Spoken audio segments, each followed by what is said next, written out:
Týmto projektom vám chcem ukázať náročnosť veľkých presklení v rodinných domov. Veľké presklenie, ktoré sa nachádza aj v tomto obrázku, je hlavná dominancia rodinného domu. Dbáme na to, aby bola zvládnutá statika, ale aj estetika.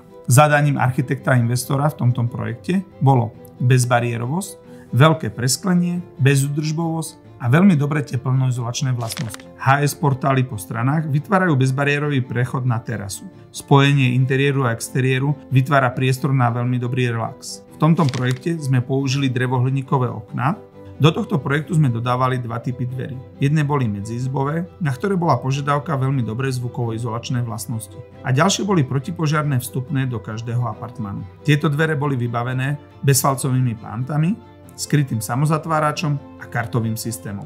Takisto sme nezabudli na výsuhný prach, aby sme dosiahli kvalitné zvukovo-izolačné vlastnosti. Na záver shrniem, pre túto realizáciu sme dodali vstupné dvere, veľké presklenia, štandardné okná a interiérové dvere, protipožiarne a izbové. Všetko pod jednou strechou. Pokiaľ plánujete realizovať projekt či väčší alebo menší, neváhajte nás kontaktovať. Veľmi radi vám pomôžeme pri správnom výbere okien a dverí pre váš projekt.